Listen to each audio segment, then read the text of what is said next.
Hello friends, हम बात कर रहे हैं कंप्यूटर जनरेशन के बारे में। और अब आप ये समझ चुके होंगे कि कंप्यूटर के 5 जनरेशन होते हैं, जिसमें लास्ट वीडियो में हमने first generation and second generation के बारे में बात की थी। तो आज इस वीडियो में हम बात करने वाले हैं थर्ड एंड फोर्थ जनरेशन के बारे में। तो चलिए जानते हैं कि थर्ड जनरेशन ऑफ कंप्यूटर क्या है।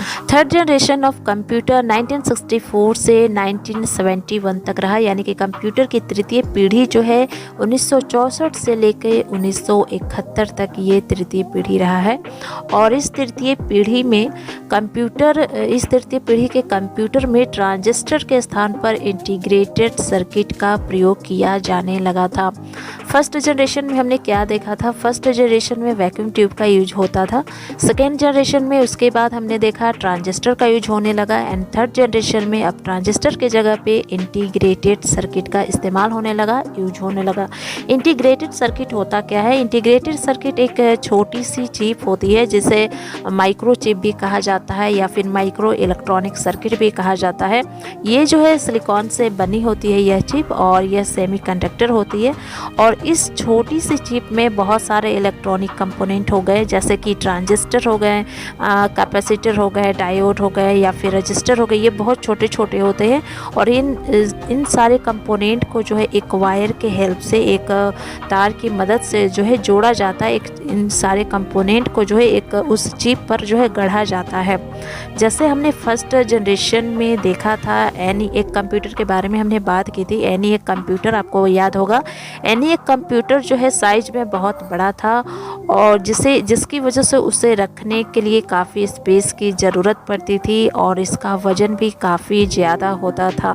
लेकिन इंटीग्रेट तो उसमें क्या होता था, वैक्यूम ट्यूब और ट्रांजिस्टर के यूज के लिए उसमें एक सिंपल सर्किट का यूज किया जाता था, जिसकी वजह से उसका साइज जो था काफ़ी बड़ा होता था। लेकिन इंटीग्रेटेड सर्किट में थाउजेंड्स ऑफ मिलियंस ऑफ जो है बहुत सारे हज़ारों हजार से लेकर जो है छोटे छोटे रजिस्टर और कैपेसिटर जो है एक चिप में गढ़ दिया जाता है। तो ये जो है इलेक्ट्रॉनिक इंटीग्रेटेड सर्किट जो है, जिसकी वजह से जो है इंटीग्रेटेड सर्किट के आने के बाद से जो है कंप्यूटर का जो साइज है वो काफ़ी कम हो गया। जैसे पहले बहुत बड़ा था, फर्स्ट एंड सेकेंड जनरेशन के कंपैरिजन में हम देखें तो दोनों के साइज से काफ़ी छोटा हो गया थर्ड जनरेशन में जो कंप्यूटर आए। और किसकी वजह से छोटा हुआ? तो इंटीग्रेटेड सर्किट के आ जाने के बाद से जो है इसके साइज जो है काफ़ी छोटा हो गया। और इंटीग्रेटेड सर्किट के आविष्कार की बात करें, इंटीग्रेटेड सर्किट का जो आविष्कार है वह टेक्सास इंस्ट्रूमेंट कंपनी के इलेक्ट्रिकल इंजीनियर जैक कैल्वी ने सन 1958 में किया था। IC का यानी इसका आविष्कार किसने किया? जैक कैल्वी ने किया। कब किया? 1958 1958 में किया था। तीसरी पीढ़ी के कंप्यूटरों में पहले से अधिक डेटा को स्टोर किया जा सकता था और तीसरी पीढ़ी के कंप्यूटर्स को आसानी से एक जगह से दूसरी जगह पर पहुंचाया जा सकता था। क्यों? क्योंकि फर्स्ट एंड सेकेंड में काफ़ी जो कंप्यूटर का जो साइज़ था काफ़ी बड़ा होता था और उसे एक जगह से दूसरे जगह ले जाना काफ़ी मुश्किल था। लेकिन थर्ड जनरेशन में इंटीग्रेटेड सर्किट के आने की वजह से कंप्यूटर का साइज जो है काफ़ी कम हो गया और इसलिए हम कंप्यूटर को जो है इसमें एक जगह से दूसरे जगह पर ले जा सकते थे। इन कंप्यूटरों में बिजली की खपत जो थी, जो पावर की जो कंजम्पशन थी, पहले के मुकाबले जो है काफ़ी कम हो गई थी और ये कंप्यूटर जो है ज़्यादा समय चलने पर भी कम गर्म होते थे। तो यानी कि थर्ड जनरेशन में जो है इंटीग्रेटेड सर्किट के आने से सबसे इम्पॉर्टेंट बात, सबसे अच्छा काम हुआ कि कंप्यूटर की जो साइज़ थी वो काफ़ी कम हो गई और ये जो है पहले के मुकाबले जो है काफ़ी फास्ट काम करने लगा। और ये जो थर्ड जनरेशन के जो कंप्यूटर थे, जो ये रिजल्ट प्रोवाइड करते थे, काफ़ी सही एक्यूरेट प्रोवाइड करते थे। तो इंटीग्रेटेड सर्किट के आने से काफ़ी फ़ायदा हुआ थर्ड जनरेशन को। जैसे आप यहाँ पे देख रहे हैं ये इंटीग्रेटेड सर्किट होती है जो कि बहुत ही छोटी सी चिप होती है जिसमें बहुत सारे हज़ारों हज़ार जो है इसमें ट्रांजिस्टर हो, कैपेसिटर, डायोड एंड रजिस्टर को इसमें गढ़ दिए जाते थे। एक वायर के थ्रू जो है इसमें ऐड कर दिया जाता था, कनेक्ट कर दिए जाते थे और ये जो है सिलिकॉन से बनी होती थी और इसकी वजह से ही कंप्यूटर का साइज जो है पहले के मुकाबले जो है काफ़ी कम हो गया था। अगर हम थर्ड जनरेशन के एग्जाम्पल्स की बात करें कि कौन कौन से ऐसे कंप्यूटर थे जिनका डेवलप्ड हुआ थर्ड जनरेशन में, तो CDC 1700 ये डेवलप्ड हुआ, IBM 960, IBM 370 एंड PDP-2 जो ये सारे कंप्यूटर जो है डिवाइसेस जो है वो थर्ड जनरेशन में डेवलप्ड किए गए। चलिए अब हम बात करते हैं थर्ड जनरेशन के एडवांटेजेस के बारे में, इसके क्या क्या फ़ायदे हैं। तीसरी पीढ़ी के कंप्यूटर आकार में छोटे थे जिनका रख रखाव आसान था। सेकेंड है, इस तरह के कंप्यूटर में ऑपरेटिंग सिस्टम का प्रयोग किया जाता था। थर्ड है, इसमें कई उच्च स्तरीय प्रोग्रामिंग भाषाओं की शुरुआत की गई जैसे कि फॉर्ट्रेन, आईवी, पास्कल, बेसिक, यानी इसमें जो है कई हाई लेवल लैंग्वेज का इस्तेमाल किया जाने लगा। फर्स्ट जनरेशन में हमने क्या देखा था, उसमें machine language and assembly language का यूज होता था। सेकेंड जनरेशन में फॉर्ट्रेन, बेसिक, उसमें भी हाई लेवल लैंग्वेज का यूज किया गया एंड थर्ड जनरेशन में भी हाई लेवल लैंग्वेज का इस्तेमाल किया गया जैसे फॉर्ट्रेन हो, आईवी हो, पास्कल हो, बेसिक हो, ये सारे जो है हाई लेवल लैंग्वेज का इसमें इस्तेमाल किया गया, यूज किया गया। इसके नुकसान क्या है? फर्स्ट है, इसका डिसएडवांटेजेस ये है कि इन कंप्यूटर को ठंडा रखने के लिए एसी की ज़रूरत होती थी। फर्स्ट एंड सेकेंड जनरेशन में काफ़ी ज़्यादा कंप्यूटर उसमें गर्म हो जाते थे जिसकी वजह से उन्हें एसी की ज़रूरत पड़ती थी, लेकिन थर्ड जनरेशन में कंप्यूटर को अभी भी एसी की ज़रूरत पड़ती थी क्योंकि वो गर्म होते थे लेकिन फर्स्ट एंड सेकेंड के कंपैरिजन में बहुत ही कम गर्म होते थे, इसलिए इसे अभी भी एसी की ज़रूरत होती थी। सेकेंड है, इस पीढ़ी के कंप्यूटर जो है काफ़ी महंगे आते थे and third, integrated circuit chip को बनाने में काफ़ी मुश्किलों का सामना करना पड़ता था।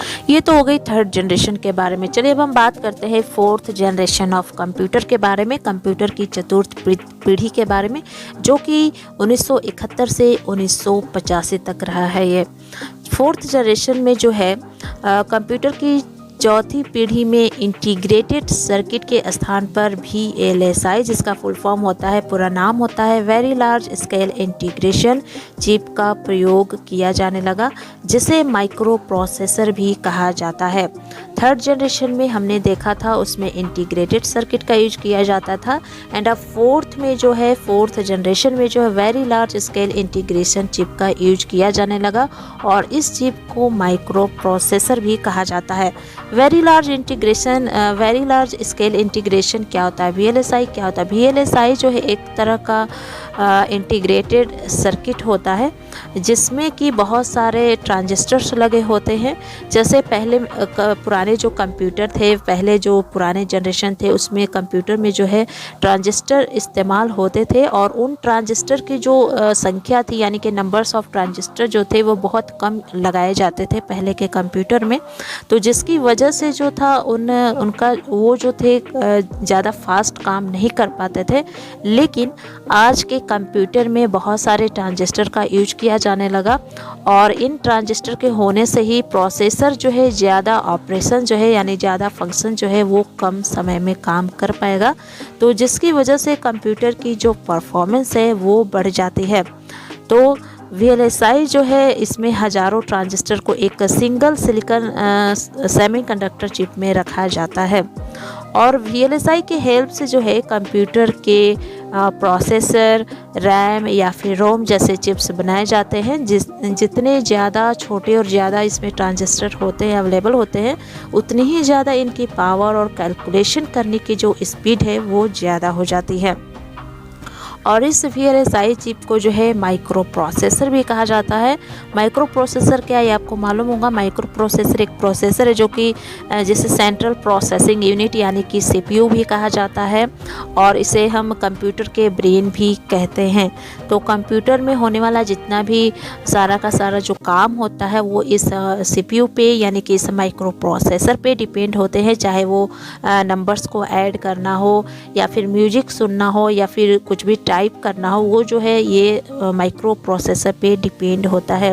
कंप्यूटर को, जैसे हम कंप्यूटर को कोई भी इंस्ट्रक्शन देते हैं तो वो जो है पहले माइक्रो प्रोसेसर के पास पहुंचता है और देन वो डेटा को प्रोसेसिंग करता है। प्रोसेसिंग का कहने का मतलब है कि वो डेटा को एग्जीक्यूट करता है एंड देन फाइनली वो जो है रिजल्ट को प्रोवाइड करता है। तो माइक्रो प्रोसेसर जो है एक माइक्रोचिप होता है जो कि मदरबोर्ड पे लगा होता है। ये माइक्रो प्रोसेसर जो है ये मोबाइल हो, कंप्यूटर हो, लैपटॉप हो, हर चीज़ जो भी इलेक्ट्रॉनिक डिवाइस है, कंपोनेंट है, उसमें ये अवेलेबल होते हैं। तो इस पीढ़ी में, और चलिए इसमें और हम बात करते हैं कि इस पीढ़ी में जो है रियल टाइम प्रोसेसिंग और डिस्ट्रीब्यूटेड ऑपरेटिंग सिस्टम का इस्तेमाल किया गया। और फोर्थ जनरेशन में जो है real time processing operating system and distributed operating system का यूज़ किया गया। ये दोनों जो ऑपरेटिंग सिस्टम है इसके बारे में हम बात कर चुके हैं। आप चाहे तो मेरे चैनल पे प्लेलिस्ट है, उसमें आप जाकर इसके बारे में जान सकते हैं कि real time and distributed operating system क्या होता है, आपको पता चल जाएगा। चलिए आगे बात करते हैं। माइक्रो प्रोसेसर के आने से कंप्यूटरों को माइक्रो कंप्यूटर का रूप मिला, यानी कि माइक्रो कंप्यूटर के आने से माइक्रो कंप्यूटर यानी छोटा सा कंप्यूटर इसे ये बनाया गया। इन कंप्यूटर का आकार जो है बहुत ही छोटा होता है, इसलिए यह कंप्यूटर पर्सनल कंप्यूटर के नाम से भी जाना जाता है। यानी इसका साइज इतना कम हो गया, इतना छोटा हो गया कि इसलिए इसे हम पर्सनल कंप्यूटर भी कहते हैं। इस पीढ़ी में माउस का प्रयोग शुरू होने से कंप्यूटर को नए रूप, और सबसे बड़ी बात कि इस पीढ़ी में यानी कि चतुर्थ पीढ़ी फोर्थ जनरेशन में जो है इसमें माउस का भी यूज होना शुरू हो गया था। और इस जनरेशन में प्रोग्राम लिखने के लिए हाई लेवल लैंग्वेज का यूज किया गया, जैसे कि कौन कौन से हाई लेवल लैंग्वेज, सी हो गए, C++ हो गए, जावा हो गए, विजुअल बेसिक हो गए, ये सारे जो भी है हाई लेवल लैंग्वेज का इसमें इस्तेमाल किया जाने लगा। फर्स्ट जो माइक्रो कंप्यूटर था वो जो था अल्टईयर 800 था, और इन कंप्यूटर को जो था समझना बहुत ही आसान हो गया था, एक तरह से एक यूजर फ्रेंडली की तरह थे। और इसमें जो है माइक्रो प्रोसेसर कंप्यूटर का प्रयोग किया जाने लगा। और ये जो फोर्थ जनरेशन के जो कंप्यूटर थे, इन कंप्यूटर को नेटवर्क के थ्रू जो है एक दूसरे से भी जोड़ा जा सकता था। और इन कंप्यूटर का साइज़ छोटा हो गया, और इन कंप्यूटर को इतना छोटा हो गया कि इन कंप्यूटर को आप एक टेबल पे भी रख कर काम कर सकते थे। इसलिए इस कंप्यूटर को पर्सनल कंप्यूटर के नाम से भी जाना जाता है। और इसमें और एक और बात जानने वाली है कि ये जो पर्सनल कंप्यूटर, जो फर्स्ट पर्सनल कंप्यूटर था उसे IBM कंपनी ने डेवलप किया था। और इसमें हाई लेवल लैंग्वेज C हो, C++ हो, जावा हो, विजुअल बेसिक हो, ये सारे हाई लेवल लैंग्वेज का इसमें यूज किया जाने लगा। चलिए हम देखते हैं कि फोर्थ जनरेशन में ऐसे कौन कौन से कंप्यूटर थे जो डेवलप किए गए, जैसे कि IBM 4341, DEC 10, Star 1000, ZX spectrum, PDP-11 और क्रे 1 सुपर जो कि सुपर कंप्यूटर थे। ये भी जो है फोर्थ जनरेशन में डेवलप किए गए हैं। चलिए अब इसके फ़ायदे क्या है वो जान लेते हैं। फर्स्ट इसका फ़ायदा ये है कि माइक्रो प्रोसेसर का यूज किया गया। सेकेंड है कि डेटा को सेफ रखने के लिए मैग्नेटिक टेप के जगह पर सेमी कंडक्टर मेमोरी का यूज किया जाने लगा। पहले के जनरेशन में क्या होता था कि डेटा को स्टोर करने के लिए मैग्नेटिक टेप का यूज किया जाता था, लेकिन फोर्थ जनरेशन में डेटा को सेफ रखने के लिए सेमी कंडक्टर का यूज किया जाने लगा। जैसे हम किसी भी डेटा को या फिर कोई डॉक्यूमेंट को स्टोर करने के लिए एक हमें मेमोरी चिप की ज़रूरत पड़ती है, तो ठीक उसी तरह से सेमीकंडक्टर मेमोरी भी एक digital electronic data storage device होती है, जिसका यूज जो है डिजिटल डेटा को स्टोर करने के लिए किया जाता है। थर्ड इसका एडवांटेजेस ये है कि ये हाई लेवल लैंग्वेज का यूज करने लगा। फोर्थ VLSI यानी very large scale integration chip की यूज की गई इसमें। एंड फिफ्थ जो है इस जनरेशन में कई एप्लीकेशन प्रोग्राम सॉफ्टवेयर तैयार हुए, जैसे कि वर्ड प्रोसेसिंग हो, स्प्रेडशीट हो या डेटाबेस हो। ये सारे काम जो है जितने भी सॉफ्टवेयर रेडी हुए वो जो है फोर्थ जनरेशन में तैयार किए गए। इसके डिसएडवांटेजेस की बात करें तो फर्स्ट इसका नुकसान ये है कि माइक्रो प्रोसेसर चिप के ख़राब होने की जो पॉसिबिलिटी होती है वो अधिक होती थी।